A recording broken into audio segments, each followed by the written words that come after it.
നമ്മളെ UDF ഒന്നല്ലാണ്ട് എല്ലമാരി ഭയങ്കര ആഘോഷത്തിലാണ്. കാരണം 10 വർഷം ആകെ പ്രതിസന്ധിയിലായ ഒരു UDFന് ഈ പഞ്ചായത്ത് തെരഞ്ഞെടുപ്പിൽ ഒരു വിജയം അവരെ സംബന്ധിച്ചിടത്തോളം അവർക്ക് പ്രതീക്ഷിക്കാതെ കിട്ടിയ ഒരു സമ്മാനമാണ്.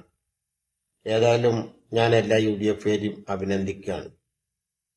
പക്ഷേ നിങ്ങൾ മനസ്സിലാക്കേണ്ടത് കേരളത്തിലെ ഇടതുപക്ഷം ഇല്ലാതായി എന്ന് കരുതിയിടുന്നൊക്കെ തിരിച്ചു വന്ന പാരമ്പര്യം ഇടതുപക്ഷത്തിനുണ്ട്. 57 2 കൊല്ലം തികച്ചു ഭരിക്കണതിന് മുമ്പ് തന്നെ സർക്കാരിനെ പിരിച്ചു. പിന്നീട് 10 വർഷത്തിന് ശേഷമാണ് CPIMന്റെ നേതൃത്വത്തിൽ 67 മത്സരം നടത്തി അവിടെ വിജയിച്ചു വരുന്നത്. ആ സർക്കാരിന് 2 വർഷം കൊണ്ട് താഴെയിറക്കി.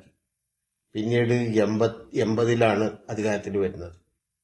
അതിനുശേഷം പിന്നെ അധികാരത്തിൽ വരുന്ന 87 അങ്ങനെ നീണ്ട കാലയളവിൽ പ്രതിപക്ഷത്തിരുന്ന പ്രസ്ഥാനമാണ് CPIM.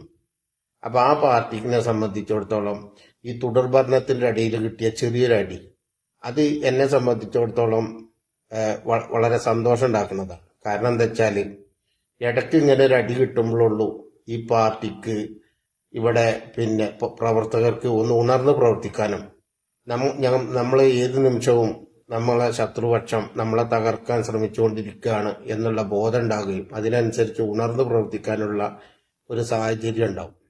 അപ്പൊ അതുകൊണ്ട് ഈ തോൽവിയെ ഞങ്ങൾ നിരാശയോടുകൂടിയല്ല കാണുന്നത്, ആവേശത്തോടു കൂടിയാണ്. കാരണം തിരിച്ചു വരാൻ ഞങ്ങൾക്ക് അധികം സമയമൊന്നും വേണ്ട.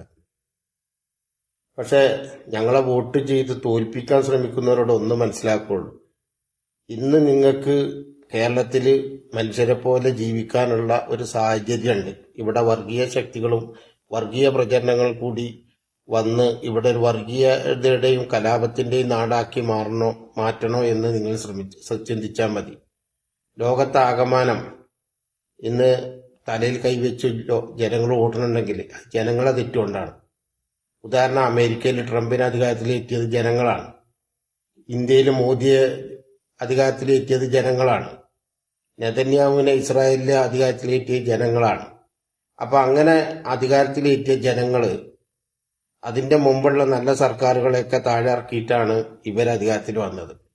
അതിന്റെ അപകടം എന്താണെന്ന് നിങ്ങൾക്ക് മനസ്സിലായിട്ടുണ്ട്. ഇന്ന് കേരളത്തിൽ നല്ല രീതിയിൽ ജീവിക്കാനും ആശുപത്രി ചെന്നാൽ മരുന്നുണ്ട്, സ്കൂളുകളിൽ യൂണിഫോമും പുസ്തകവും നേരത്തെ ലഭിക്കുന്നുണ്ട്.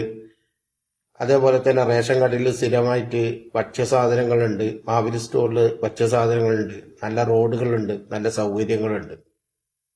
ഇതൊന്നും വേണ്ട എന്ന് വിചാരിച്ച് ഒരു പരീക്ഷണം നടത്താം എന്ന് വിചാരിച്ച് നിങ്ങൾ മാറ്റി കുത്തിയാൽ അത് ഭാവിയിൽ നിങ്ങൾ എങ്ങനെ ബാധിക്കും എന്നുള്ളത് 2011 മുതൽ 16 വരെ കേരളം ഭരിച്ച ഉമ്മൻചാണ്ടി സർക്കാരിനെ ഒന്ന് ഓർത്താൽ മതി.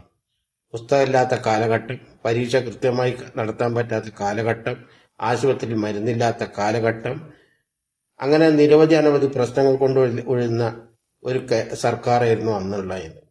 അതിലേക്ക് തിരിച്ചു പോകണോ എന്നുള്ളത് കേരള ജനത ചിന്തിക്കുക.